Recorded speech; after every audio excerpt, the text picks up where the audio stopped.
Hell, this is totally not Danzig, and you're listening to the Shred Shack.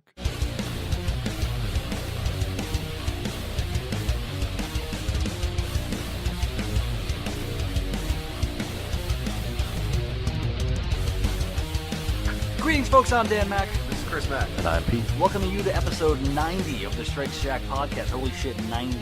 Your premier source of news and uninformed yet heavily biased opinions pertaining to all things heavy metal. Airing sometimes on iTunes, Mixcloud, Google Play for now, as well as on YouTube at youtube.com/The Shred Shack and youtube.com/Adamant's What do you mean for now? Because there are more places for us to post up stuff and get it out okay. there. Spotify being like the be-all, end-all, probably, but there's iHeartRadio and Stitcher and Podbean. I thought you just meant like Google Play for now. Like we're about to get kicked off for like whatever reason. No, because I think a lot of them are pretty much just kind of like you set them up in one spot, and all these other sites pretty much just push it further in different directions. Like it's like multiple wells dipping from the same source, gotcha. That kind of thing. So let's get started with some old business. Where's the button? Shit. Thought you were ready. I don't know Old business is old business, and new business is new business. The alphabet hurts. So, but we don't have any old business, so let's carry on to new business. And this is new business, and we do not discuss new business until next quarter. I was actually watching something recently, and they were talking about Street Fighter the movie, and I really need to see that movie. I heard it was absolutely awful. Yeah. Why need to see that? So was the Mario Brothers movie, but everyone should see it. No, not everyone should see that. That was an atrocity. Remember, he's Mario. I'm Luigi Mario. You're going to be adding bison bucks to your currency. Yeah, bison bucks! Oh, shit! Damn, make that happen. Making it rain bison bucks. Not even Dennis Hopper could save that movie. I'm just buddy. going Come to the on. random people and be like, go home, be a family man. Bison bucks. Sonic Boom, bitch! Alright, so with new business, we talk about new album releases. And it's been 2 weeks since we did this. I can't recall anything that came out. Well, the last time we did this, I was talking about that I wanted to listen to the Phil Anselmo and the Legals' Choosing Mental Illness as a Virtue album that came out the day after we recorded. Yeah. And I did, and it was good. It wasn't as good as the first one. I liked the first one a lot. This one was, it was, like I said, it was good, but not as, like, out of the gate kind of awesome.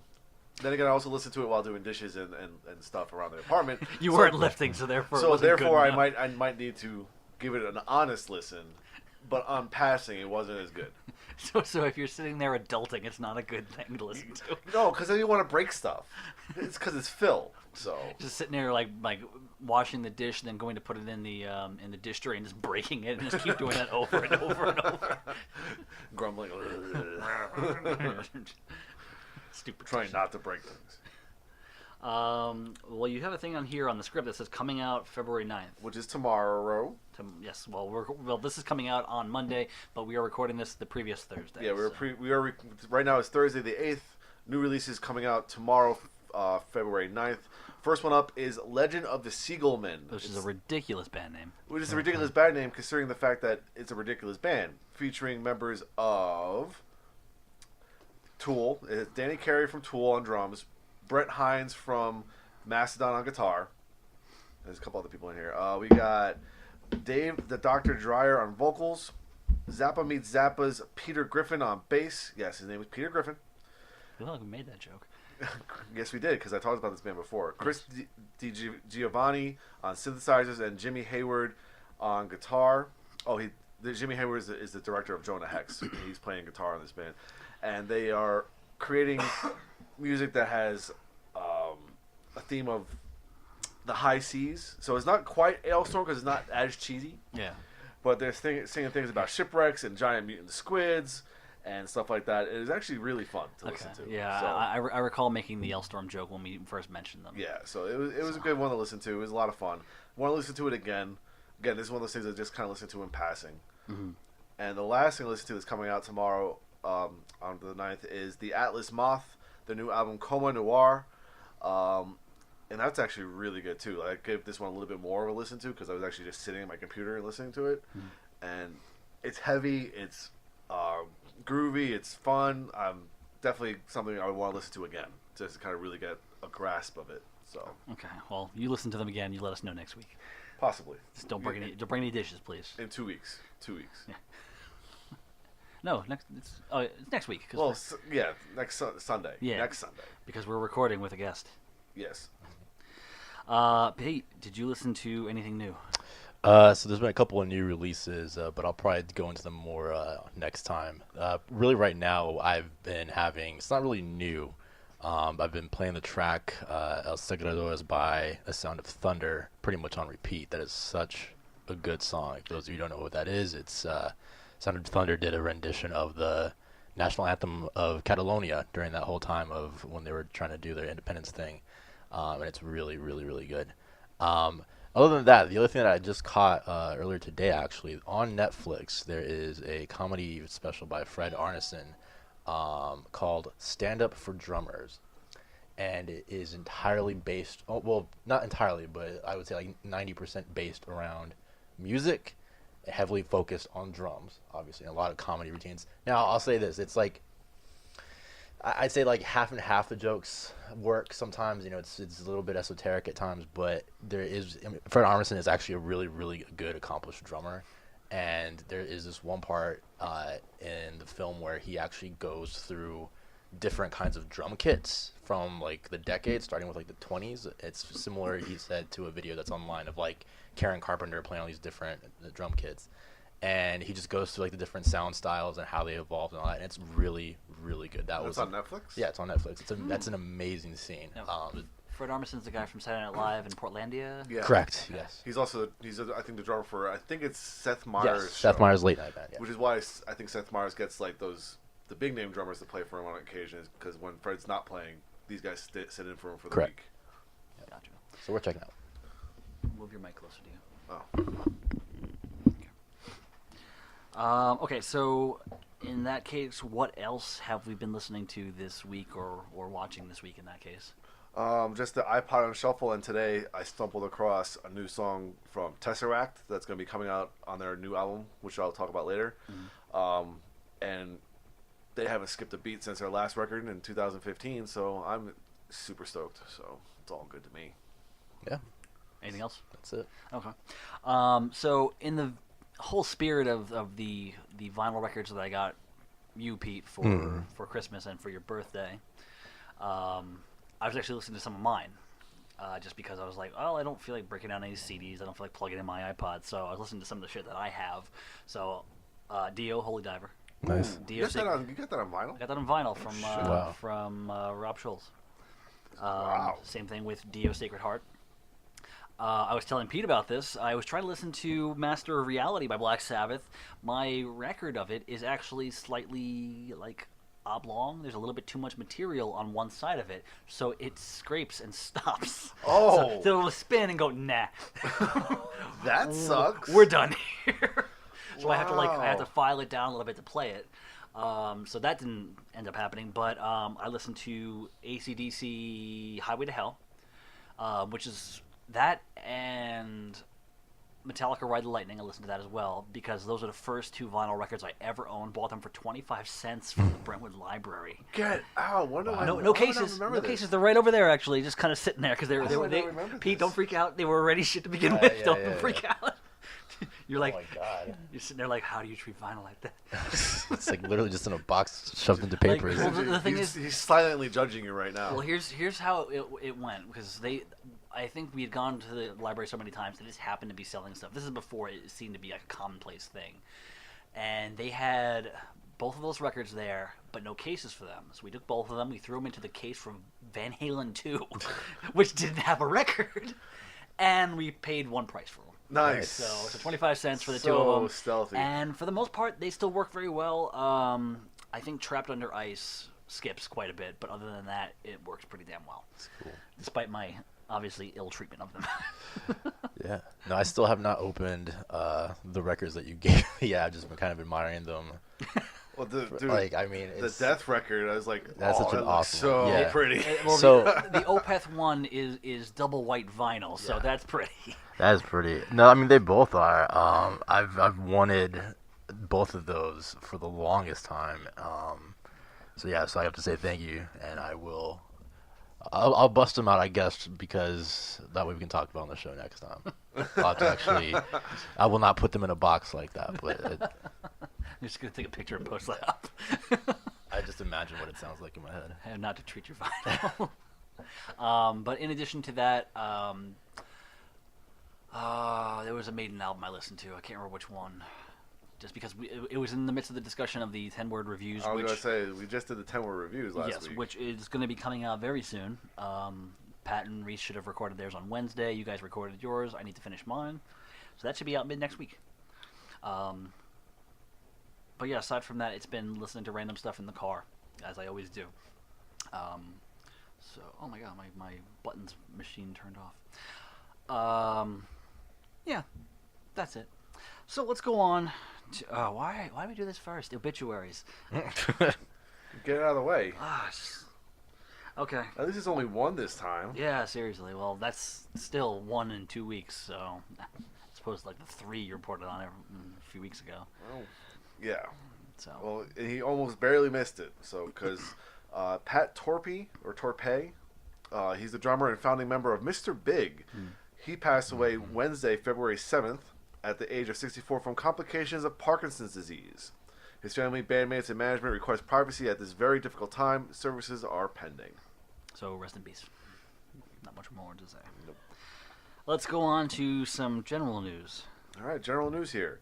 Metallica and the San Francisco Giants will hold their 6th annual Metallica Night on April 23rd at AT&T Park in San Francisco as the Giants take the field against the Washington Nationals. They do that Denver. every year. It actually seems to be like a lot of fun. The Denver Broncos. That's so funny because I think it was in my memories, like from like 2 days ago. It was because this is around the Super Bowl time. Yeah. So a couple of years ago, the Denver Broncos were in the Super Bowl, and of course everyone was posting that one video of from The Simpsons about that. So it came across my newsfeed. I'm like, oh, this is great. This is fabulous. Always a good time. All right, next up, Kamelot has parted ways with longtime drummer Casey Grillo and has replaced him with Johan Joe Nunez, or Yo, I guess. I don't know. Probably Yo. Probably Yo.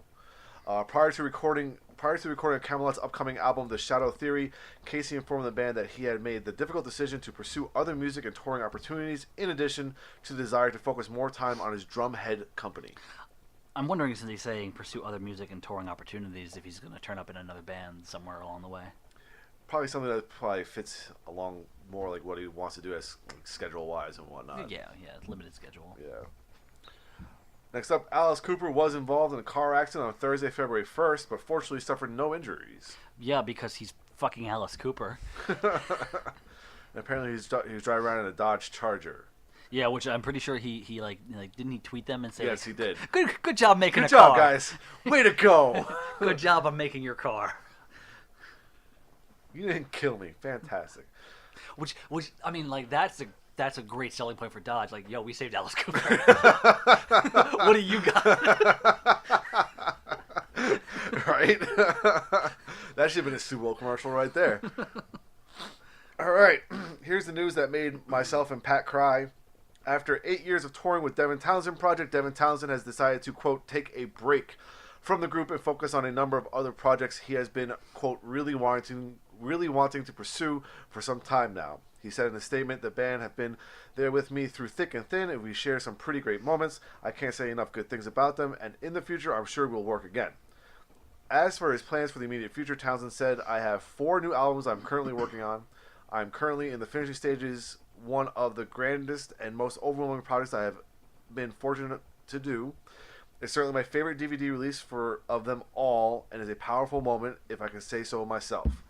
Ocean Machine live in Plovdiv, which is the tentative name, mixing the orchestras, choirs, and the by request set, and the full Ocean Machine album in that magnificent setting has been hugely rewarding. Seeing this spectacular come to life is a testament to this period of work, and I can't wait for you to see and hear it.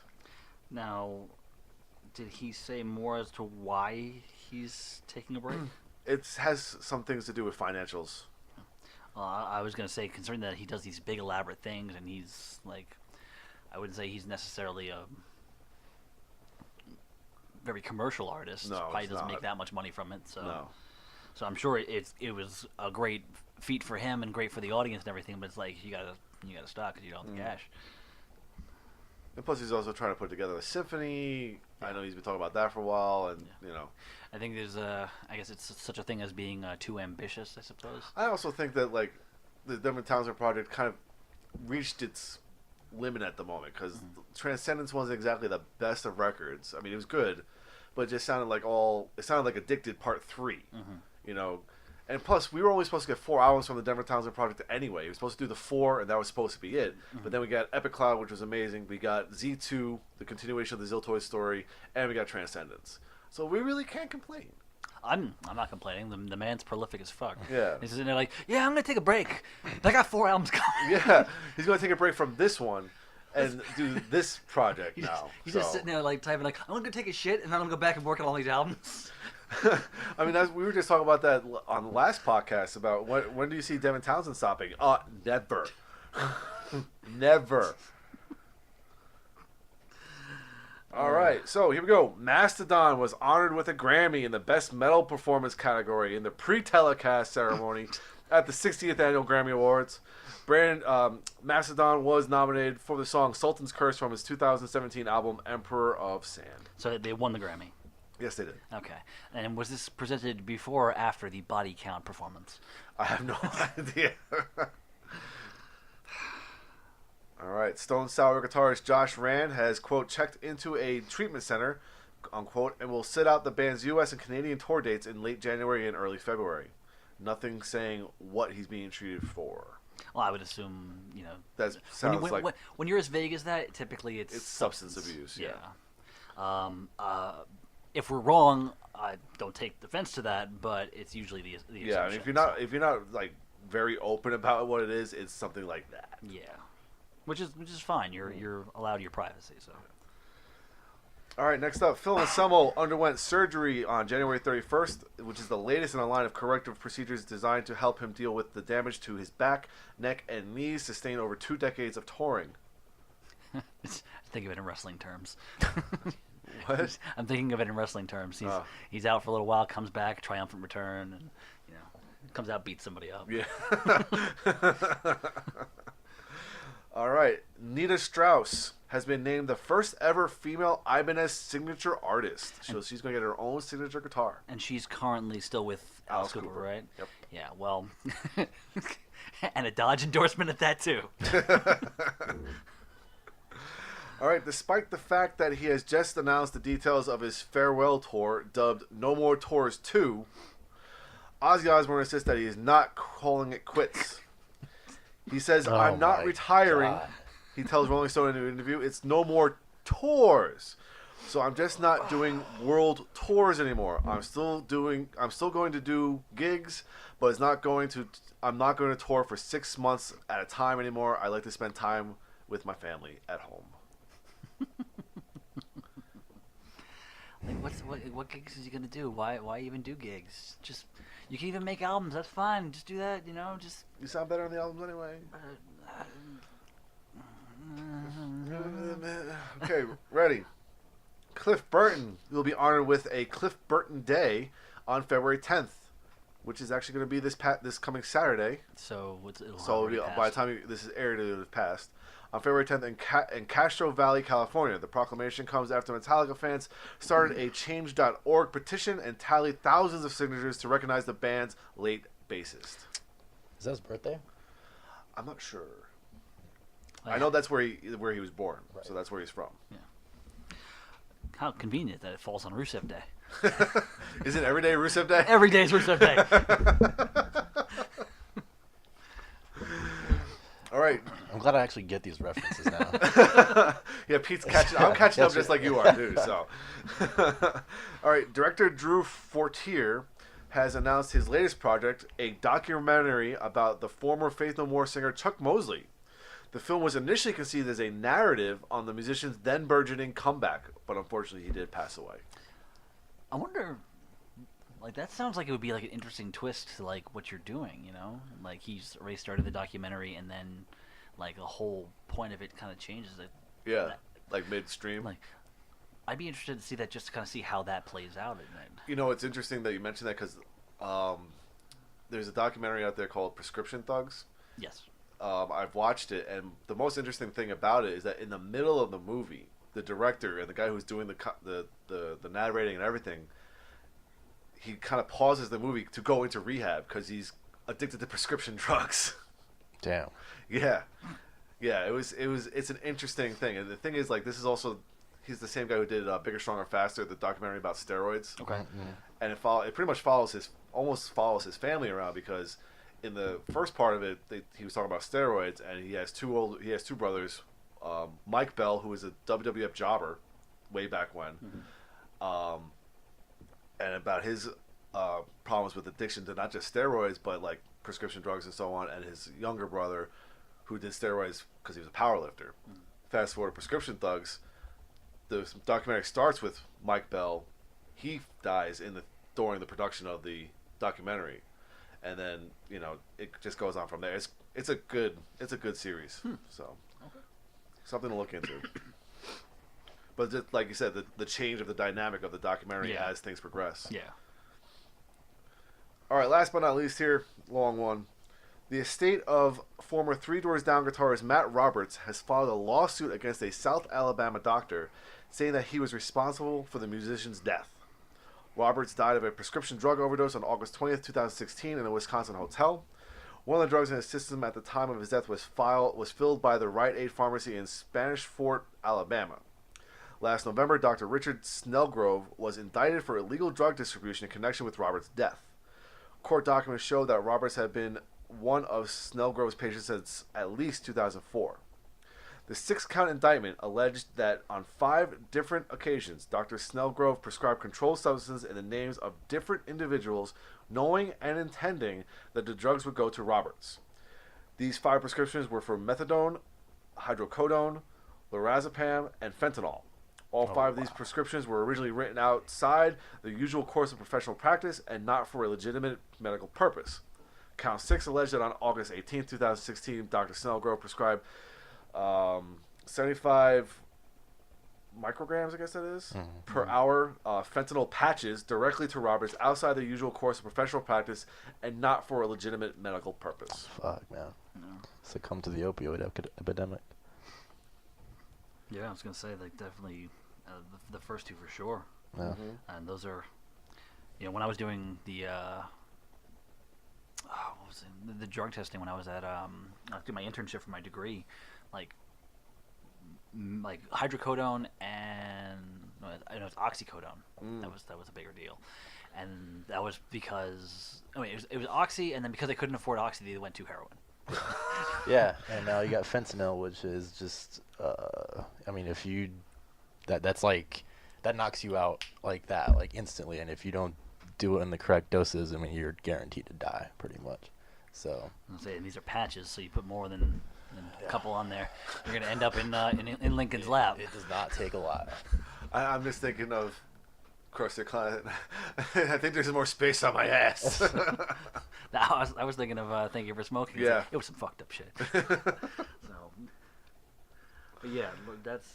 I think we were discussing this last time. We were just talking about this with Tom Petty. Yeah, and then there was somebody else in the same. Oh, Tom Petty and Paul Gray. Yeah, it's crazy, man. Yeah.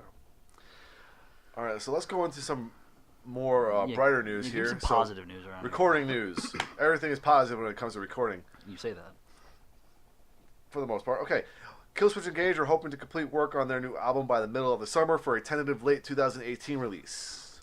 That is cool. Yes, it is. So who's gonna fight for that one on there? That's gonna be mine. Oh, quick thing. I meant to ask this earlier. Goes back to your new release thing.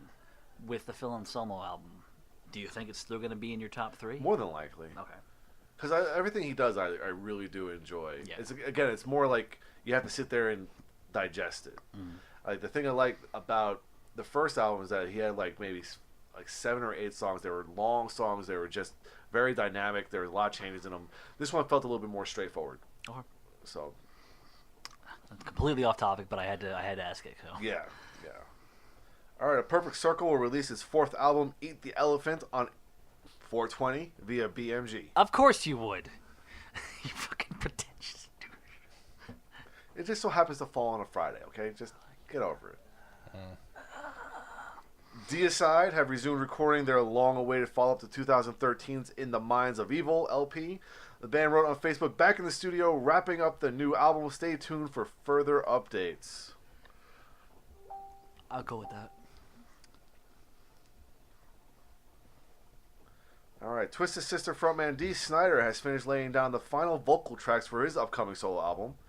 The as yet untitled disc, which is being produced by Hatebreed vocalist Jamie Jasta, will tentatively feature contributions from Howard Jones, formerly of Killswitch Engage, Mark Morton of Lamb of God, Joel Grind, and Nick Belmore of Toxic Holocaust, and Charlie Belmore from Kingdom of Sorrow. Now, considering that little bit of that guest list right there, I'm hoping that this is kind of a heavy album. I always say so only because it feels like Jamie Jasta calling in favors here.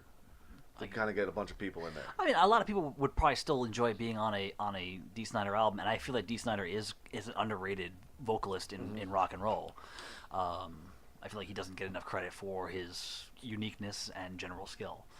So I'm hoping that he kind of sticks with heavier stuff, just because I feel like a lot of the stuff that he does outside of Twisted Sister, if it was heavy, it didn't really feature him. Van Helsing's Curse, he does the narration. It's heavy Halloween music. It's amazing, but he's not technically on it. What about the Strangeland soundtrack? That was a Strangeland soundtrack. That's the soundtrack. You know, he had a lot of other random songs on there, but he did some random stuff on there.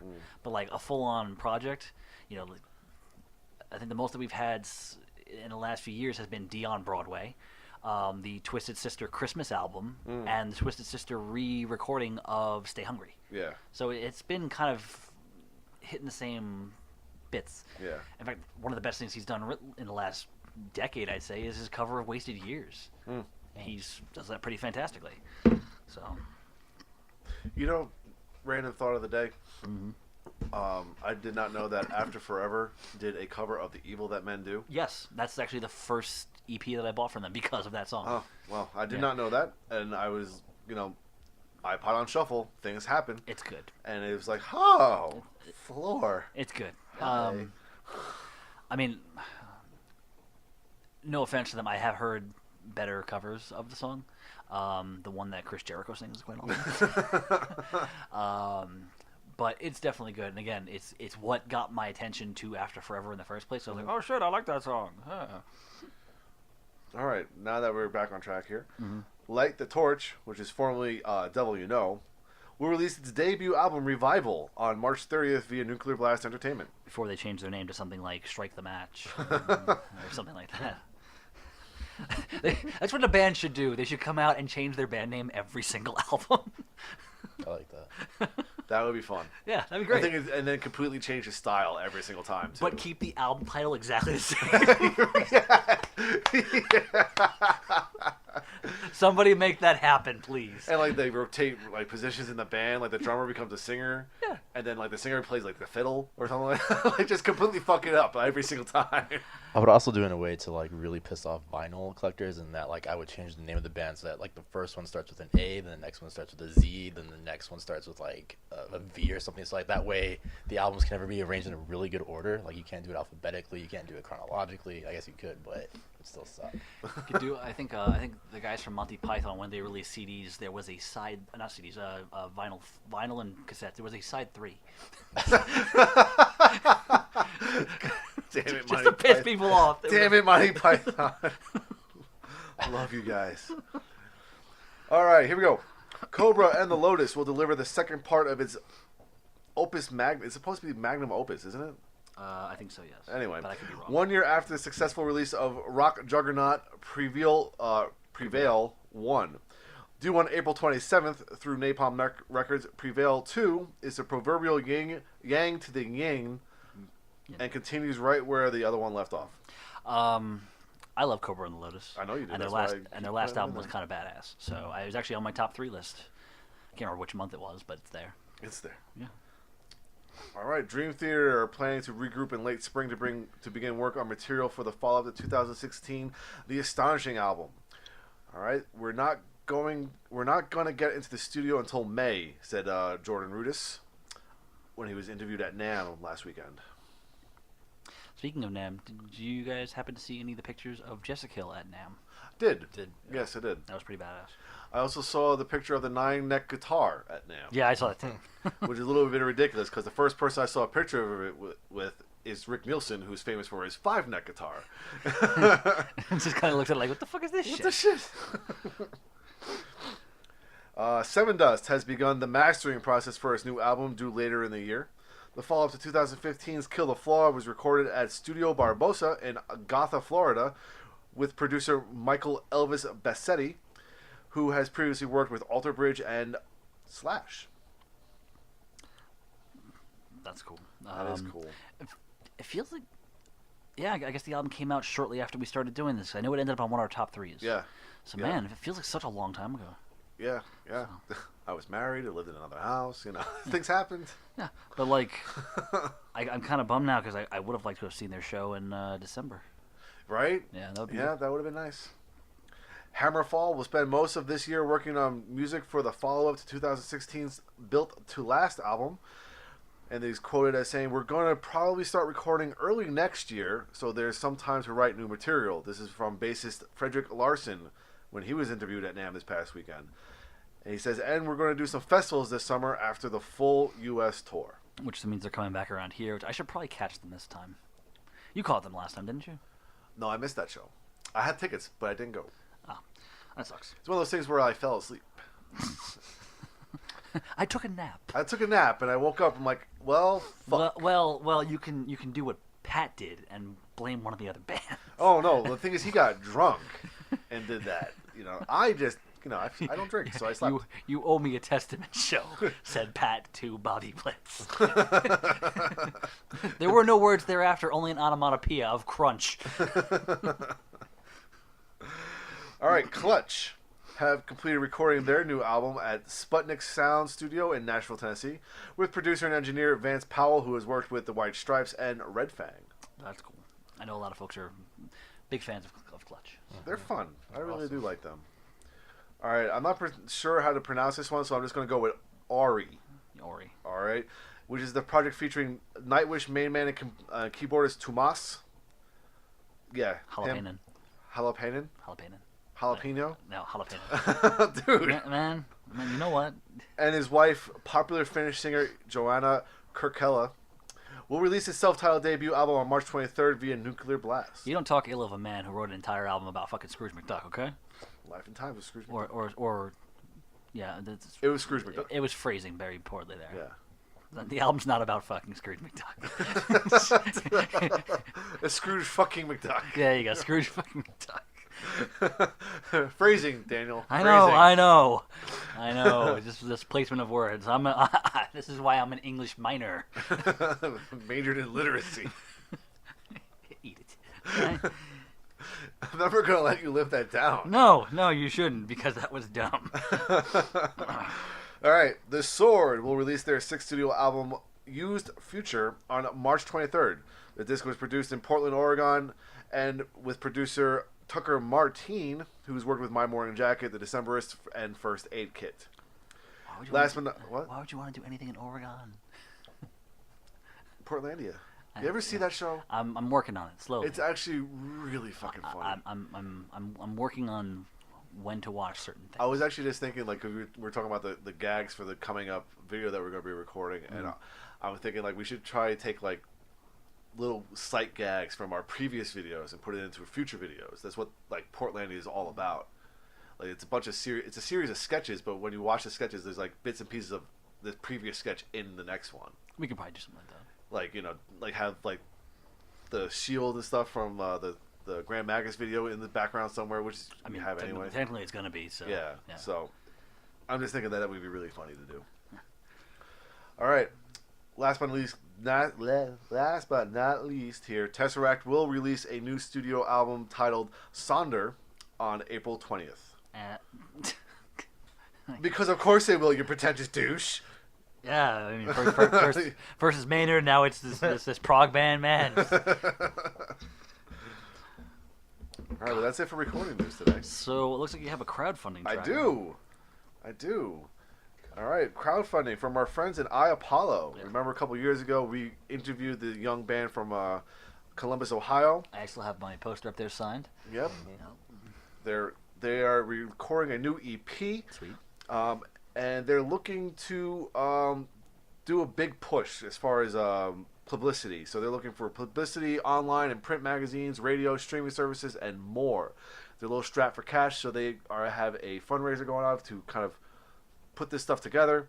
They are an Indiegogo, and their goal is $5,000.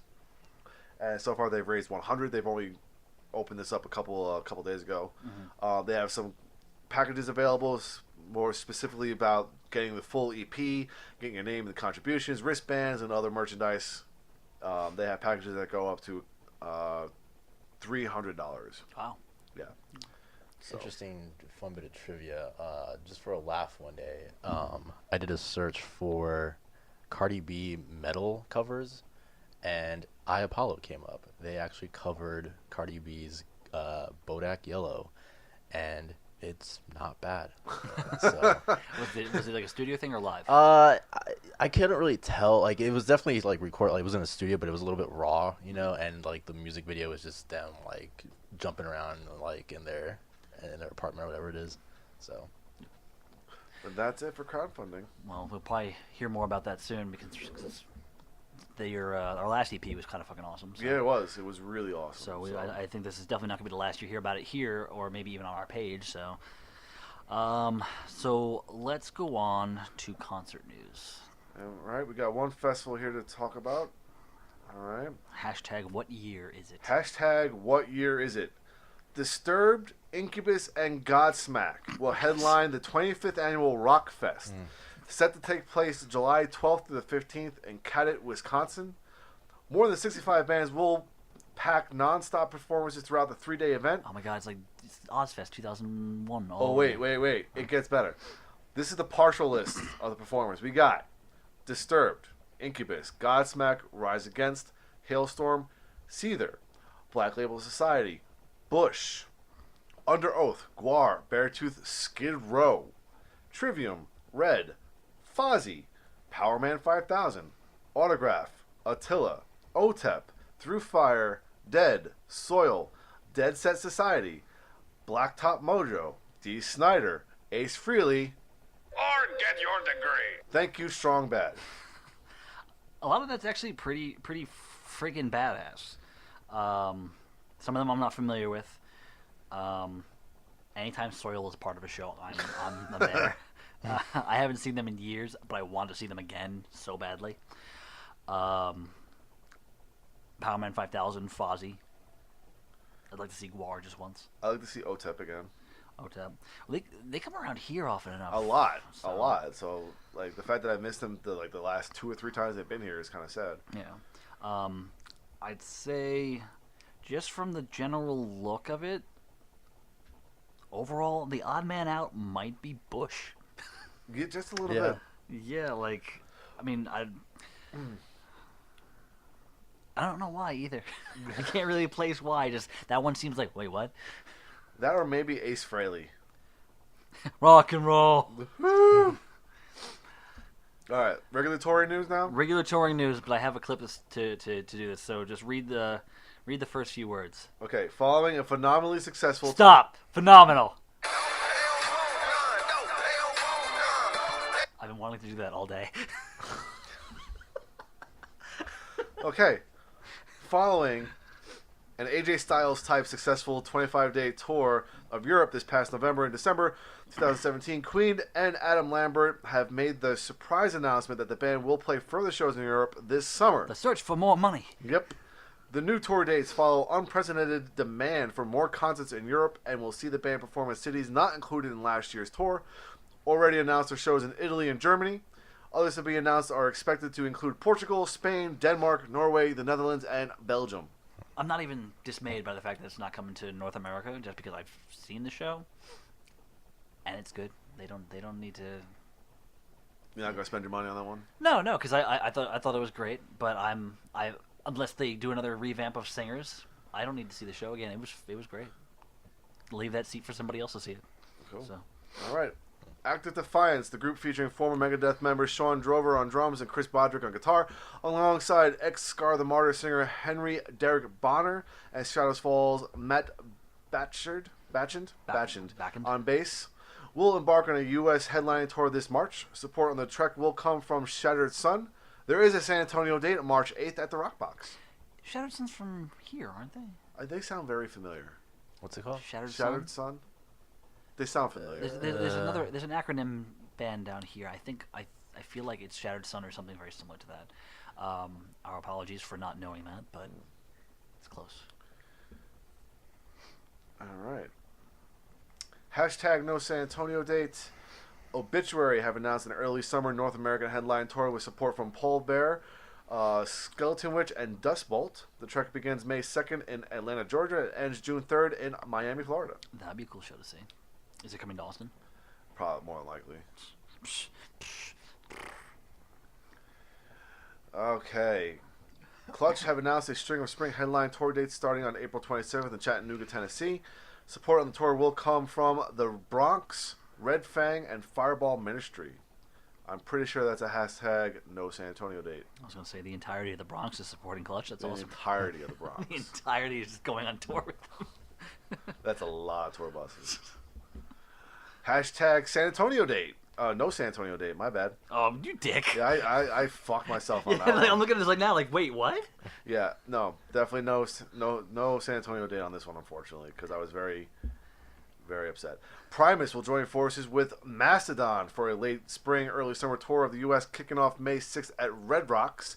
The trek will cross the country and back with stops at Austin 360 Amphitheater, the Fox in Atlanta, Coney Island Amphitheater in Brooklyn, Northerly Island in Chicago, Greek theaters in San Francisco and Los Angeles, and many more before ending July 7th in Phoenix. Looks like someone's going to Phoenix.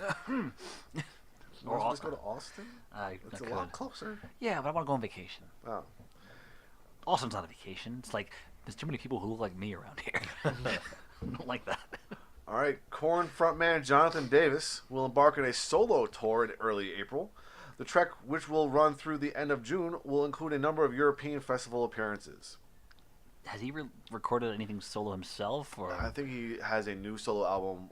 At least, I think it might be even his debut solo album coming out soon. I was going to say, otherwise he's just doing the Queen of the Damned soundtrack and then getting off stage.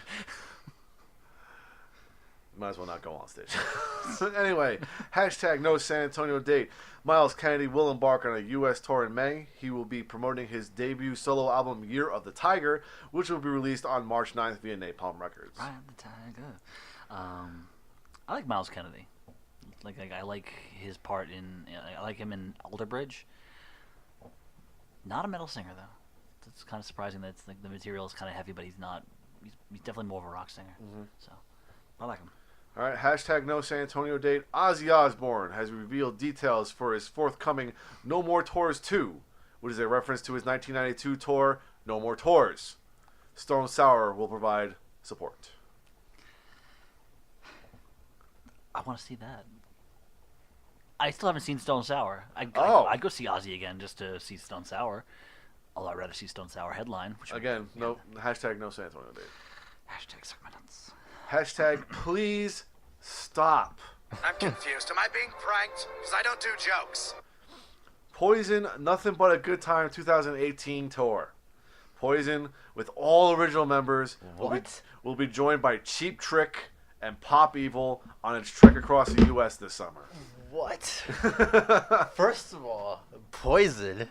Dude, they were doing like reunion tours when I was like in middle school, I feel like. Yeah, because they had a reunion tour in 2000. It's still going on. How fucking old are they? It's every summer they tour. Usually they tour, like the popular tour is usually Def Leppard and Poison. That's like the big summer tour that happens like almost every year. But Def Leppard's going on a big tour with somebody else. We talked about it last time. They'd Are have they in grown Iron poison. Lungs? Like, what the fuck's going? Like, my God. I don't know. I think there's parts of Bret Michaels that are younger than like my kids. That's a fair point. I remember like watching VH1 and looking at the drummer for Poison, thinking, "Damn, he looks like." Well, old he's to the be one a who rocker. just survived cancer. Oh shit! Now I feel like a dick. So slow your roll. Okay. Alright. I didn't mean that he looked sickly. I just meant that he looked old. Like, goddamn. Let's just go back to bashing Bret Michaels. Yes, thank you. because the rest of technically individual members besides Bret Michaels, I have no real problem with. CC DeVille is a great guitar player. I don't know very much at all about the bass player because he's just there. He's And there. I mean, no offense to him, but you're probably just collecting a paycheck at this point. Hey man, You don't give I a shit. would Just go in do there it. and play. And then Ricky Rocket, I think he has a little bit of presence outside of the band, and obviously he's had. I think he's one of the like a drummer who has like a drumhead company as well and stuff like that. So Yeah, but like I don't like Bret Michaels. There's something so punchable about his face, and I just don't. I just can't believe that there's still an appeal for Poison. I don't. No. right? Like you would think their fans No. would be older than them. I would imagine like go see a Poison tribute band. I guess that's okay, but Yeah. to kind of relive that nostalgia. But like to get them personally on stage, like dude, no, it's not 1982 anymore, guys. yeah, because when they play that they cover that Your Mama Don't Dance song, it's like, guys, you're the same age as my mom. Yeah. just get off the stage, please. Yeah. And I'll cap off this whole discussion with this. Oh, why is this the way it is? It shouldn't be. Very true. Five Finger Death Punch will return to the road this spring for select North American co-headlining dates with past tour mates Shinedown to surround their performances at some of the biggest U.S. festivals, including Carolina Rebellion and Welcome to Rockville. What's that? Pay? I hear you. Oh, why is this the way it is? It shouldn't be. Oh, just stone cold right there. Damn it. Brutality. Oh no, Pete, why? Cold shoulder. Last bit of touring news here. Tesseract is hitting the road this spring with Pliny, I guess we'll call it that, and Astronoid. San Antonio date, Oh wow. April 29th at the Alamo City Music Hall. Isn't that this like half the lineup that you saw the other time? No, I only saw Astronoid. Astronoid, Periphery, and Animals as Oh, leaders. Periphery. I get them all mixed up because Because they're all mathematical and shit. Like, But I would love to see Astronoid again, and I want to see Tesseract so bad. yeah, you just sit there and tell you all these notes, and I'm like, Just walk away, and there will be an end to the horror. yeah, you lost me. Dick. Yeah. Let's go on to one-offs. One-offs. The classic era lineup of the horror punk outfit Misfits of Glenn Danzig, Jerry Only, and Doyle Wolfgang von Frankenstein. I'm sorry. Who was the? Read it backwards this time, though. Read it backwards. Yeah, read the names backwards. And friends. No, I meant like. Just think like. yeah, you're gonna summon a demon or something. Doyle Wolfgang von Frankenstein, Jerry Only, and Glenn Danzig. Danzig. Yes. Thank you. Will play its first show in New Jersey in 35 years on Saturday, May 19th at Prudential Center in Newark. Support at the show will come from Suicidal Tendencies and Murphy's Law. I thought they already. Where did they do their previous reunion? West Coast. West Coast. Okay. Well. And I think it was the Riot Fest in Chicago. That was like the first reunion. Well, you know. If I find out he's over here, I'm gonna be eating my cereal out of the bottom of your f***ing skull. Verstanden? Yes. Yes. Although they should come here, but I'm surprised that they didn't do their actual reunion originally in Jersey. You know, but It is what it is. what do I know? What do Okay. you know? Who the Let- fuck are you? Oh, we are going on to heavy metal in the charts, and you start off with some depressing shit. Well, Will, you see, you see, I don't give a shit. I'm just going to bother you about it. Yeah, apparently. Here we go. At 12:01 a.m. local time, I don't know where local time is, around the world on January 19th, Def Leppard debuted their full recording catalog worldwide via streaming and download platforms. We talked about this a couple of podcasts ago, that they were one of the last bands to do it. As they did with the original release of their records, Def Leppard dominated the worldwide charts again. U.S. and U.K. charts stats saw their albums charting in the iTunes Top 10 in more than 30 countries, including Hysteria at number 3 in the U.S. and number 5 in the U.K. Def Leppard had the 1, 2, and 3 records on the U.S. catalog albums chart. This marks the second appearance at number 1 for Hysteria, which also topped the catalog chart in 2017 on the release of the deluxe edition. It's the highest chart position ever for Pyromania, which previously entered the charts at 24 in 1992. It's also the highest result for Vault, since that album topped the catalog chart in August of 2002. Everyone just suddenly remember that they like Def Leppard? Well, That's a whole lot of people listen to Pour Some Sugar on Me. Whatever, motherfucker! it's grumble. Seriously. And then I'm looking at your summation of the Billboard Top 200. It is depressing. Yes. So, Billboard Top 200. First one up is Five Finger Death Punch, Undertaker ripoff title, at number 62. What's it called? What's it actually called? No, it's Decade of Destruction. Remember the Undertaker's Decade of Destruction bit? So it's the Undertaker ripoff title. What's that, Pete? Quick, shoot me in the face. Yeah. Yeah, they're at number 62 from 72. Oh, they're up now. Oh. That's, yeah. Machine Head Catharsis debuts at number 65. Debut, really. Yeah. And the Black Album still kicking around at 137 from 151. And that's actually anything that's remotely relevant that's not a greatest hits. Yeah, I think I heard that Pat really likes that new Machine Head album.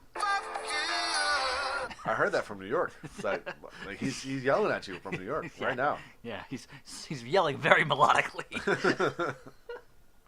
Yeah, he doesn't like that album. Yeah, he does not. Let's carry on to hard rock albums while Pat's is there. I will say this to his face next week. All right. Counting down from 25 to 1. Number 25 is Pearl Jam 10. Back on the charts. Wasn't on there last week. Number 24 is Master Puppets, which is back on the charts because it wasn't there last week. 23 is Foo Fighters, Concrete and Gold. Back on the charts.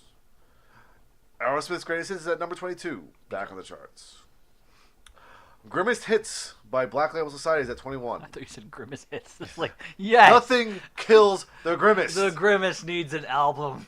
He needs a rap album so I'm sorry, bad. Max Sabbath. Okay, done. There's a guy that dresses like the Grimace. Okay, but still, Grimace needs a rap album. All right, Nothing Can Kill the Grimace. Led Zeppelin 4 is at number 20. Best of Jimi Hendrix is at number 19.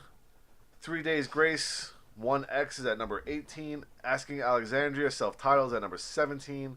Skillet is at number 16. Linkin Park Meteora is at number 15. Disturbed Immortalized at number 14. Nickelback, All the Right Reasons at number 13. Foo Fighters, Greatest Hits, number 12. AC/DC Back in Black, number 11. Mothership by Led Zeppelin is at 10. Greatest Hits by Bon Jovi is at number 9. Hybrid Theory, Linkin Park, number 8. From the Fires by Greta Van Fleet is at number 7. Guns N' Roses Greatest Hits is at number 6. Def Leppard Hysteria is at number 5. Metallica Black Album is at number 4. Queen's Greatest Hits 1, 2, and 3 is at number 3. Catharsis Machine Head debuts at number 2. And the number 1 hard rock album is, of course, Decade of Destruction, Five Finger Death Punch. God, let's just be called the fucking Five Finger Death Punch list. It all makes perfect sense if you're on a lot of cocaine. Yes, it does. Wow, that's more than appropriate than you probably realize. It just really irks me because this is, again, a situation where if we didn't have a new release or Five Finger Death Punch, Queen would be number 1. Take him down. Just You strap yourself in and feel the G's. Wow. let's go on, skipping over these little blank spots, to our discussion, which we decided on shortly before we started. Yep. Okay, so Here is the Earth.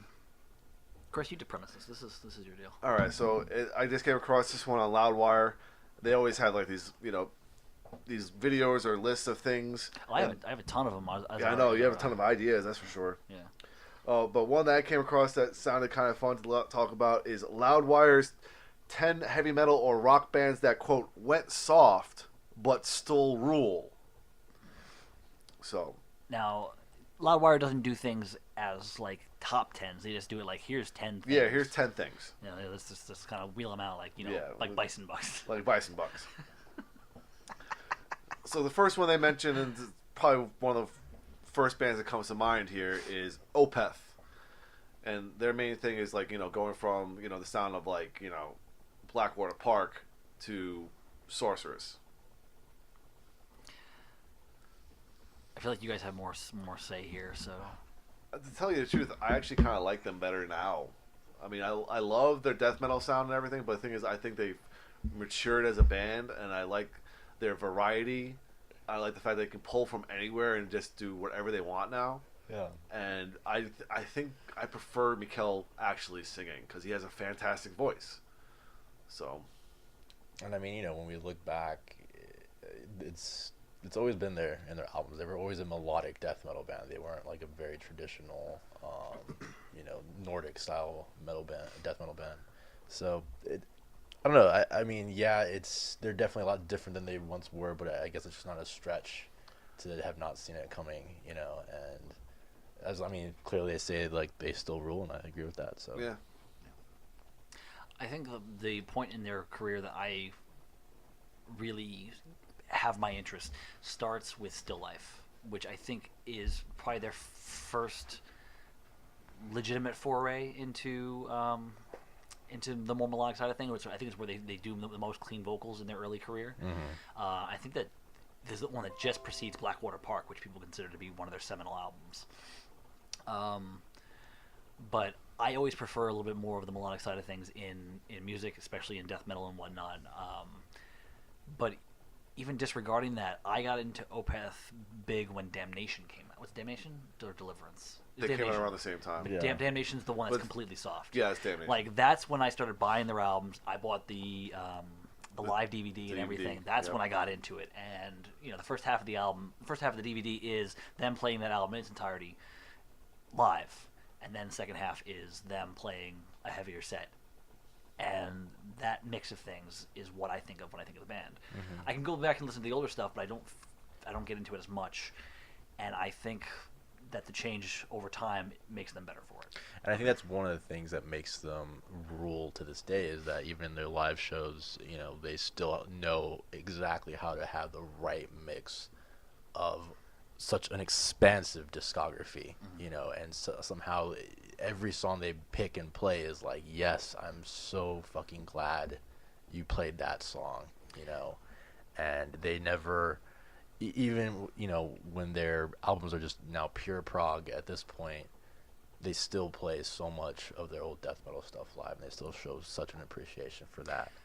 I feel that even like some of the stuff that's more prog now, I'm sure that comes across live as even heavier than it sounds in the CD. Oh, So absolutely. it probably mixes a lot better in a live setting, that you can sit there and say, like, I'm not even familiar where this one comes from, but it all sounds like it all sounds good to me. And the fact that they still, like you said, do the death metal stuff live is showing the appreciation for where they came from. Right. And the fact that he actually still has the ability to do it. Like, he just chooses to not do it on records anymore, which is, I think, perfectly fine. I think, like I said, I can deal without the death metal sound from a band that's progressed so much. Right. Like Pete was saying, it's a natural progression because every album was just a little bit more melodic than the last. Yeah. And every progression just led to this point. If you didn't see it coming, it's your own damn fault at this rate. In the case of something like Opeth and switching to clean vocals, that could just also be a matter of self-preservation. And over the course of time, they don't necessarily have, like, if he can't do the death metal vocals anymore, he doesn't necessarily need to. The music itself is extremely artistic, is extremely well constructed and everything. So they can just come out and play the music and not even do they have the audience just do the vocal that they really wanted to. Yeah, really. And you're right. I think there's a definite element of that because over time, a lot of death metal bands started at least experimenting with, clean vocal sound to the point where that's been very much a dominant mode of vocalization, I guess. We'll actually come to that with one of the later bands. Okay. All right, next one up is Amrphis. Dan, you got this one. All yours. This one's a little bit harder to say because it's saying that they went soft. But The thing is, I think in the article itself, they specifically mentioned when they got their new singer. But that's the thing. They went very psychedelic in the early 2000s. They said 2005-ish. Okay, I would say even earlier than that. Yeah, because we'll figure their heaviest album was Corellian Isthmus. Then they did Tales from a Thousand Lakes, and they became what I refer to as like the death metal Doors. It's so densely prog with all the keyboards and everything. It sounds like a death metal version of the Doors with these harsh vocals. As soon as it hits to, I think, Elegy is the follow-up, I believe. They switch their singer. They get a singer like specifically for the clean vocals, and that's where everything starts to change into this more psychedelic sound. But they still retain a lot of the heaviness. And as that progresses further out, they kind of hit a softer side, but they're still kind of heavy. Their new singer that they have now, the one that we saw live and everything, like once they got him back in, they went back to a heavier sound. It's still incredibly melodic, but they went back to a heavier sound in that time and since then. So it's been 15 plus years now, I'd say, no, a little less than. But I guess if you it depends how you view the starting point. I guess for a lot of people, it's like the Tales from a Thousand Lakes or whatever. That's their hard days, but even then, there's still those elements there. It's just very much to Opeth in that regard. It's like, listen, it's not a huge stretch to think that they could evolve from that, from what they're doing there. At least with Opeth, though, they were, as far as their time of releasing albums, they were that heavier band for a longer period of time, be it maybe 4 years or so. But with Amrphis, you had Corellian Isthmus and then Tales from a Thousand Lakes within 2 years, and already the change is drastic. Right. Because the first album, they had almost a strictly death metal sound, and they just evolved very quickly in a very short period of time, so there really wasn't any sort of, you can't really sit there and say, this is how they sound. It's like, no, because every single album, they went from sound to sound to sound. There was no set, solid Amrphis sound. That's why the band is called Amrphis. So I don't think they ever went soft because they've always just had this element of change and dynamics. So I don't think this band needs to be on this list. That's why I think they put things in quotations. Went soft. Yeah. Next one up here is a little bit of a surprise on the list as far as I'm concerned, is Robert Plant, lead singer of Led Zeppelin. I just want to point out that 9 out of the 10 artists on this list are metal. The only reason that they said rock is because they could put Robert Plant on there and say, you went soft, bro. And the reason they say he went soft because when you listen to the Led Zeppelin records, that's obviously raunchy, raucous rock and roll, to what he does nowadays, which is more folk music and a lot more acoustic stuff, and he does duet albums with a bluegrass singer and stuff like that. So I think that's what they're talking about. And I think in his case is certainly more of self-preservation and, dude, I'm old. Yeah. I'm not the lead singer of Led Zeppelin anymore. I'm not cock rock anymore. It's yeah. It's just not the way he is now. So I think that's more of a literally natural progression. Yeah, I think it's a little bit of a dubious they went soft. Yeah. It could just be a matter of also his preference. He may never take Jeff Tate. Jeff Tate apparently was never a big fan of metal. He always wanted to do something a little bit on the softer side, a little bit more the progressive side, which is what he's technically doing now. So, if you sit there and look at him and say, his music went soft, he's like, no, it's what he's wanted to do the whole time. He just left the band that was a metal band. In this same vein, Richie Blackmore. Mm-hmm. Blackmore's Night, the entirety of that catalog is folk music. He went back to Rainbow recently, sure, but everything since Deep Purple has typically been softer. So that, I would say him above Robert Plant maybe, because we know that Richie Blackmore's still capable of making harder music. but he just doesn't, and yet he still rocks in Blackmore's Night. So. All right, the next one up is another one I was kind of surprised by, and that's Baroness. And the reason they put this up here is that because of their first record was very heavy in the sludge doom southern metal style, and then an album that I'm not very familiar with because I'm really only familiar with Purple. I think it was their Yellow and Brown record or something. It was like a double record that had a lot of more softer moments on it. So that's why they're on this list. Although when I listen to Baroness now on that Purple record, I don't hear softness at all. No, I think... Especially seeing it live. Yeah. Since we all three of us saw a majority of that record live, and that was fucking loud and heavy, and like I don't see why they're on this list at all. Like I can see if you listen to those albums, like there's just slight variations, but nowhere near what we've been talking about with Amrphis and Opeth. Like I agree with you. That doesn't make any sense. Like I'm curious to know like in what two ways would they compare? Like what's their hard version to them versus their soft version? Right. That's like I just don't get that at all. Yeah.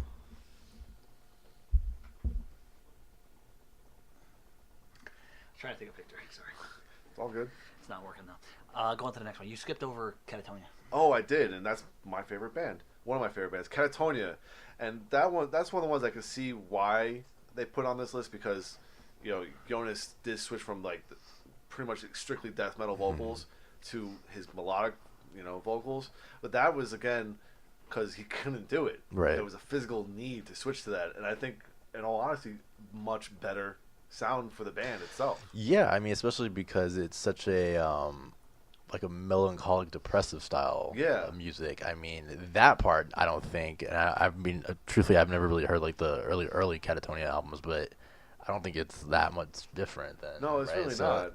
It's really not. And the thing is, like, I just think as a whole that the band kind of benefited from him not being able to do it because then they were able to write more melodic stuff and actually like expand their sound beyond just being a death metal band. Right. And I think, they're at the forefront of that, like that sound.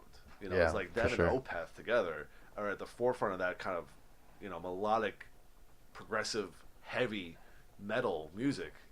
So, while I understand why they're on this list, I don't think they should be. I completely did not listen to anything you guys just said, but I will throw in my 2 cents here. I feel like Catatonia kind of falls into the same vein as Opeth. I'm sure you guys said that. Where I got into Catatonia was at Last Fair Deal Gone Down with the song Tear Gas, which they were already this quote-unquote softer band by then. That's what I feel that's synonymous to them, with them, for me, is that kind of softer sound. The fact that he can do the growling and everything, that's cool. It actually, like, I think one of the first times I actually heard him really do it, like actually paid attention and could wholly appreciate it, was when he did it for Arion. He didn't. Mikkel did. No, he didn't. He did it for Catatonia. For what's his name? What the fuck's the singer name? Jonas. He did the. He didn't do growling? He did for the 01 album. I don't remember this at all. Yeah, at the end, last track during the closing, they do it. Yeah. Huh. And actually, Arion was very proud of the fact that he asked him to do it, and it was the first time he did a studio growl. Oh wow! In like 10 years. Huh. And I don't remember that at all. Yeah, wow. it's at the end of the 01 album. Oh. But again, synonymous with Catatonia is that kind of softer sound, that kind of, as you have mentioned before, as others have mentioned before, that kind of softer Cure kind of sound, that metal Cure kind. The melancholy. Yeah, yeah, that's what's synonymous with that band for me. So I can't even say that they went soft because I always felt that they had a bit of a softer side. Mm-hmm. So. Next one up is The Gathering. This one, because when you pointed that before we did this, I was like, wait, what? Like, I always assumed The Gathering was kind of a little more ethereal, folky. Apparently, because in the video clips that were on the video that I watched, that we all watched here, they were a metal band, like strictly like pretty much death metal, because they had a male singer who was growling, and of course, we all know The Gathering as Aniki's band, pretty much. Female singer with some heavy guitars, but nothing like thrashing or anything like that. So I never even knew they had a harder side, to tell you the truth. So that's why this kind of surprised me. Yeah, I mean, I'm not as familiar with their stuff to really be able to say that, but I always just was synonymous. Like, again, it was Anarchy. That voice, I always felt was the. I can't think of the term here, but yeah, I always just assumed that they were that style, that more. That was them, yeah. Ethereal and maybe even folky type that you hear or do with Arion and whatnot. Mm-hmm. But I obviously was wrong. Well, here's one that's more up your alley, Dan. Sentenced. See, again, this is another one where the amount of time that they spent as a heavier band is not that long. So, like, between North From Here and Shadows of the Past into and the Love and Death EP, that's what they had. That's their death metal roots. From 1996 to their oh my God, it's 2005 that they left. Fuck. We need Sentence back. Come on, guys, really? Like, they weren't around for that long. They were they were in that style of music for like 9 years. Damn. Yeah, and they I don't know. They were just going along with the Finnish music trends. I mean, and they did it great. No, I'm not criticizing them. Yeah, I don't know. I don't know that you can. See, this is the thing, right? Is like I think there's a certain problem. Well, it's not even a problem. It's not criticizing this list, right? It's like Dan's saying, like they spend such a small amount of time in that early stage, and then they define themselves by so much of their latter discography and career. So can you really say, oh, they went soft? Like, I mean, that's what they were. You know, like, I also think that like the main thing, a lot of these things that they're really focusing on is like one thing that changed their sound. Yeah. Specifically, it seems to be a vocal thing. Right. You know, once you go from growling to clean vocals, oh my God, they went soft. Right. It's No. almost. It's like, hey, look, you know, the way I played in my garage band when I was in high school. That's not the way I'm gonna play forever. You know, like that. I don't know. And like they also like they like just because they added more melodies doesn't mean they got soft. That means they became better musicians. Oh my God, they became better musicians. They went soft. They learned how to play their instruments. Like to me, it's like. And I don't even know how like common this is so that you can even put a list together. But like if you completely like genre switch, you know, like if you went from playing say death metal or even just melodic death metal, it's just playing like pop rock or some shit, you know. Like what I mean? Filter. Yeah, there you go. When you go from Short Bus and Hey Man, Nice Shot to then like an album or two later and Take My Picture. That's actually one album later. Whatever. Yeah. That is a genre jump. Actually, I'll make an example there. I actually haven't heard it, but a lot of folks have a significant gripe with Celtic Frost when they did Cold Lake. Cold Lake is still not available, widely available. You have to like fork out tons of cash to get a CD of it from someone who was lucky enough to get it early on, because apparently they just decided to. They didn't decide. I think they were like a little bit pushed into doing the glam shit. And they kind of put it into their stylings. I'm sure it was still a little bit in the same vein as their own stuff, but apparently it was like utter crap. That's a case where you can say like they went a little bit too far into that direction. And another one would be Sugar Ray. They went from Mean Machine to whatever the fuck they've done for the last 15 years. Mm-hmm. So I mean that's a genre jump. Yeah, that's going like soft, but progressing and advancing your sound, I think that's just a cop out, really. And even then, it's like it's really going soft. I think here is like obviously they put in quotes. That's maybe they don't mean it in a derogatory way, but when I think of that, it's like selling out, right? Like you're trying to become more radio friendly or just more of a mass appeal, and that's not. I don't think in most of these cases we've talked about that's what's happening. It's like you've said that they're trying to grow as artists and they're trying to improve their sound, or at least at the very least just experiment with new types of music. So yeah, I don't know. Because like you said, they put it in quotes so it's not necessarily to sound derogatory, but the phrasing of the rest of the title is derogatory. Right, like they still rule. Yeah, like you went soft, but you still rule. It's like, well, you suck because you went soft, but we'll forgive you. It's like, no, I'll allow it. No, it's like that sounds like shit, because doesn't that just basically saying like if you try to branch out, you try to go any softer or anything like that, you just. The fact of the matter is that the same people who are complaining about going soft will be the same people who complain about them sounding exactly the same, like Slayer for the last 30 years. Yeah, there's going to be someone griping about everything.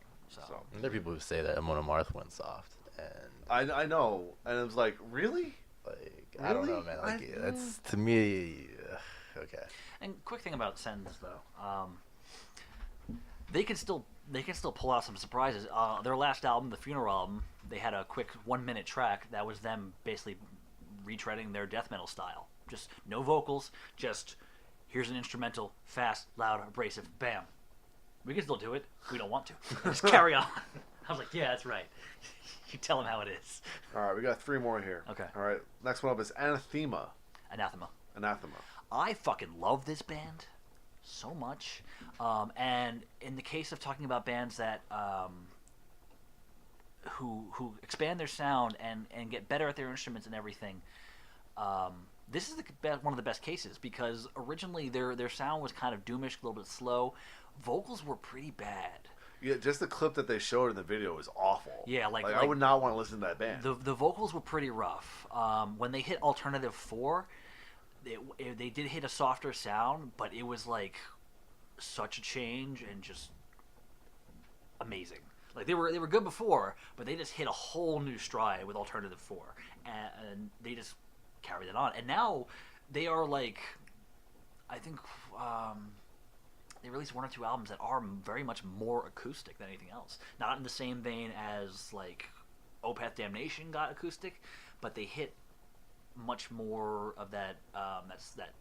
I won't say softer side, but you know the solemn side, the gentler side of things, and they do it very well.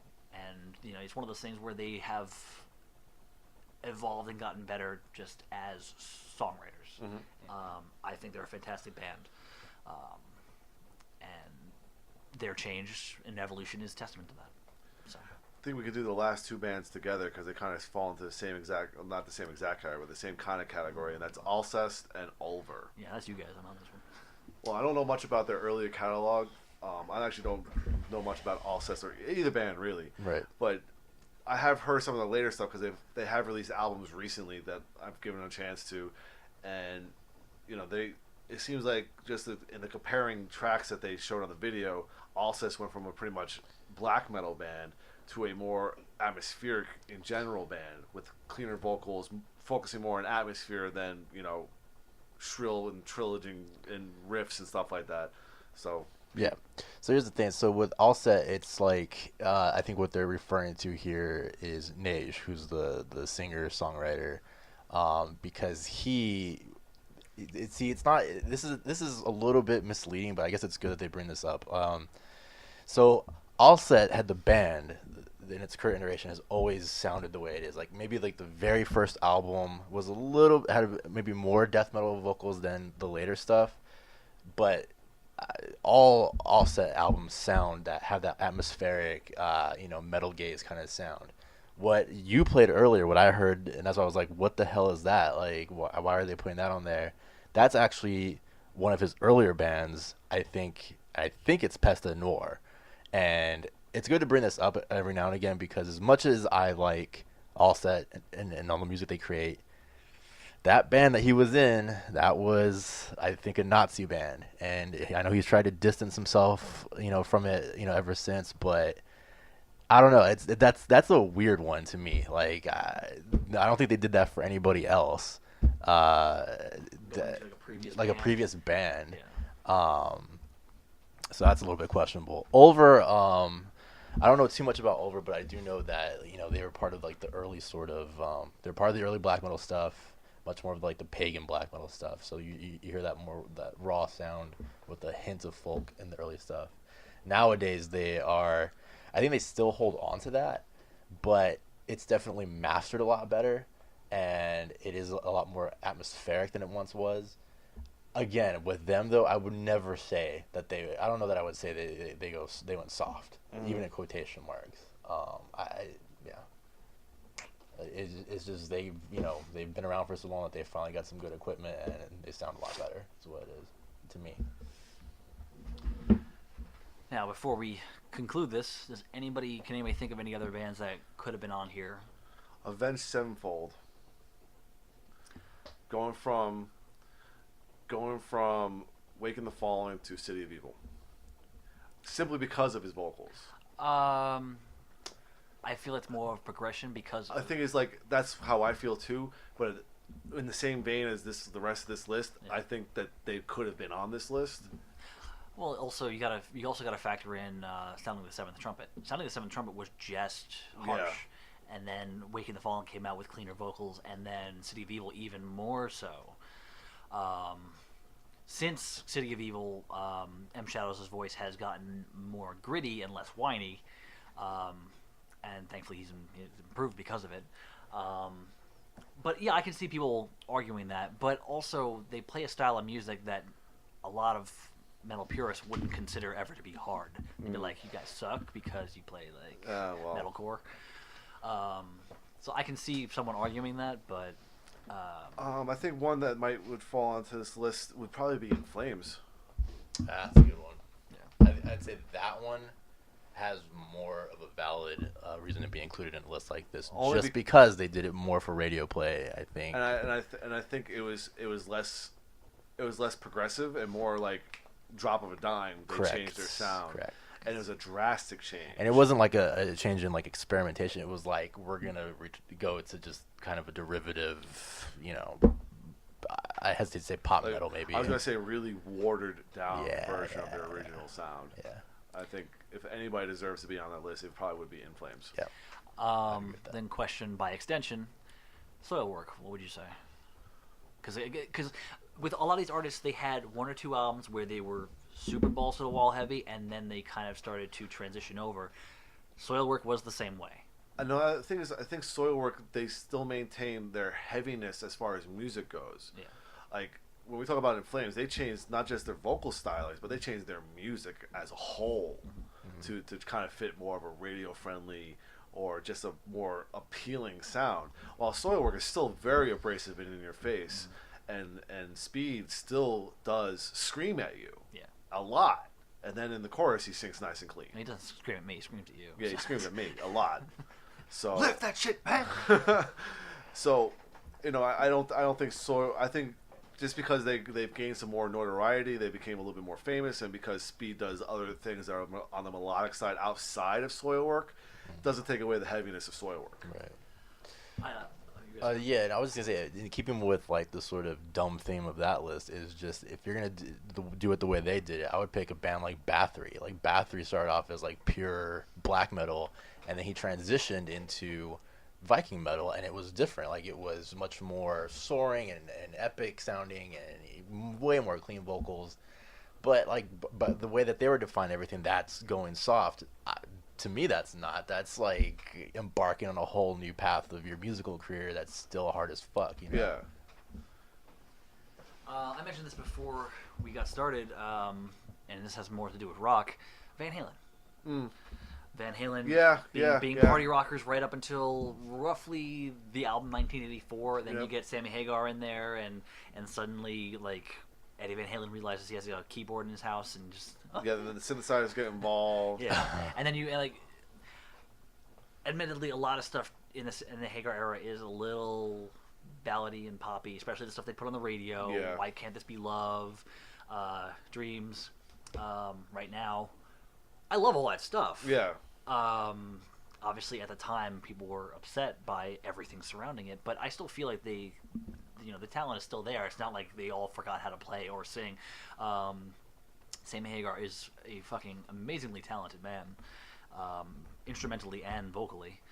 I feel like just the changeover got a bad rap, and I think that if you're gonna make a list like this, I think they could be on there. Yeah, I see exactly what you're talking about. Yeah, So I agree. Exactly what you're talking about. I'm I'm actually surprised that they didn't put Metallica on the list. I was actually gonna say that too before Bathory. I was like, you can make the argument. I'm surprised that just the going from And Justice for All to the Black Album, that was going soft according to a lot of people. And people will still say that they haven't quite recaptured the heaviness of the old stuff, although trying to. But I think the argument there is like, do they rule? Oh yeah, fair point. I guess that would do it. Rule? That would do it. Yeah. That's the tipping point of the argument there. Is like, are they actually still good now that they've changed? Oh,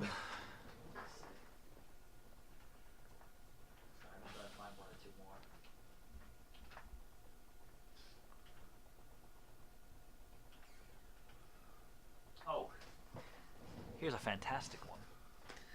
Ed Guy. Ed Guy started off as pretty much straight up strictly power metal. They became this kind of more pop metal. Yeah.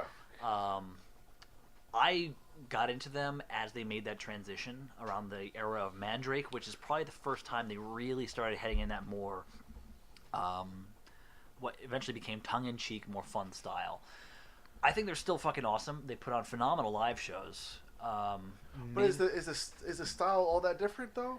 From their power metal days to their party rock days? Because when you think of power metal, you think it's just it's a lot of muted palm muted notes over and over again. A lot of double bass drums, big choruses, soaring vocals, and everything. All they've done essentially is just taken that and cut out the speed. It's a little bit slower. It's a little bit more pompous and again tongue in cheek. It's cock rock. It's goofy, yeah, and it's still awesome. So I still think they're a fantastic band. I still think they rule. But that is a case where they did have this sound for such a long time, and then they transitioned out of it. But what? I was gonna ask, would you feel that the way that Loudwire is doing it, that Iron Maiden would be put on this list? No. I only asked that because of comparing because we did the 10 album reviews and going back and listening to like stuff from like Killers, Number of the Beast and stuff like that, all the way to their latter day stuff. Their latter day stuff is a lot more melodic, a lot softer, quote unquote, here than I would say stuff on Number of the Beast and Peace of Mind. I wouldn't say softer. I'd say just different. Yeah, see, it's tough because like at its core, Iron Maiden has always been that prog band, and I don't know, man. Yeah, I would just say it's different. It sounds like a stretch. Again, I think the whole flaw here is that the majority of the bands that they talked about were metal, like death metal bands that went from growling vocals to softer vocals and allowing the music to accompany that instead of just being this harsh, abrasive, in-your-face music. Right. This one won't count as much for the same argument that the music is still heavy, but since we're talking about bands going from having largely harsh vocals to incorporating the melodic, anything like Killswitch Engage. Like people might have it all. Like again, that style though, like that whole melodic vocals and big choruses thing, that's part of the core part of a certain style now. But like, do people look at that kind of transition and go, you were better as a heavier band? The thing is, Killswitch Engage's sound hasn't really changed that much. I mean, they've always had like the screaming, yelling vocals for a verse, and then the choruses were always big. And it didn't matter who their singer was. Whether it was Jesse or whether it was Howard, it was pretty much the same thing. So their sound really hasn't changed that much. The only thing that you might say that they've gone soft on is when they had Howard, all their songs were about breaking up. They were essentially an emo band. Well, with Jesse, it's a little bit more, positive and upbeat.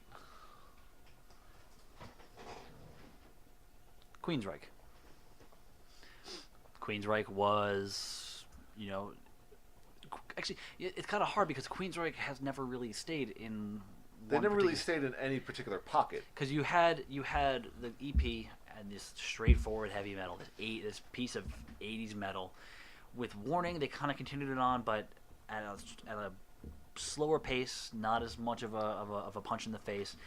The Warning went a little bit more into like I don't want to say pop territory, but it was a little bit weirder, a little more out of left field. And then you have Operation Mindcrime, which is just straight up traditional heavy metal, into Empire, which is kind of like how Def Leppard were doing their stuff at the same time. And then from there into more progressive territory, back up into some heaviness and everything. I like what I know of their stuff. It's not always great, but I still like it. But I guess they would not be considered to be, like when they went soft, were they still as good? I think that's people's argument, and I guess they wouldn't fit on this kind of list. But I feel like that's one of the things where you have to kind of sit down and really give it more of a chance, which I feel like this list doesn't really encourage that. No. It's like they went soft, but it's still good, and it's like, well, why is it still good? You don't really get into that, Or why the change was such a like, why are we talking about the change at the beginning? If the band is good, Yeah. why are we talking about the change? Or if they are consistently changing band, like why are we even mentioning it? Like Yeah. we know not to expect anything. So Meh. Yeah. Some people you just can't please. Yeah. It's these lists are always kind of, I don't know. but they're always fun to talk about. Always. So With that in mind. with that in mind, if you can think of any other bands that we have left out, unfortunately here, please let us know in the comments below on Facebook at facebook.com/shredshack, and we'll discuss it maybe next time. And on the next episode, we will actually have a guest with us. You already spoiled it. I already spoiled it. Pat's coming, so. And we actually have a lot of plans for him when he's here. You know what? It's just I will put him to sleep. This fat son of a bitch. I didn't want to play that one, but I might. So This fat son of a bitch. sorry, Pat. Not really. It's just funny because it's Rick Steiner. Scott Steiner. Scott Steiner, damn it. Although Rick Steiner does look and sound exactly like him. So Does he really? Yeah, like there was some stupid angle that they had where like it was like the Chucky doll on the screen and he's yelling at it, and he sound like he's got that same exact voice. It's That's bad. scary. Yeah, he's just sitting there like This fat son of a bitch. it's like you're talking to a doll. I think the intro to our next podcast should just be the whole thing about the percentage. That should just be the intro. You got a 66, just that 2/3 whole chance of thing. winning. The whole thing is just the intro. Absolute quiet except for that. We will take a vote, and chances are good it's gonna happen. Fucking good. Let's just derail the podcast before it's even begun. No big deal. Don't worry about it. Bison bucks for all. That's gonna become a thing. Bison bucks. And on that note, we must make our curtain call because Warrior needs food badly. True. Even though we fucking feed you every time you come over now. Yeah, but that was like 2 hours ago. Man. Dude. I brought a protein shake just in case. I'll give you a protein. That doesn't sound healthy No, at it doesn't at all. Like, at all. Freezing. You know what? I will put him to sleep. Until next time, I'm Dan Mack. I'm Chris Mack. And I'm Pete. Keep it heavy, folks.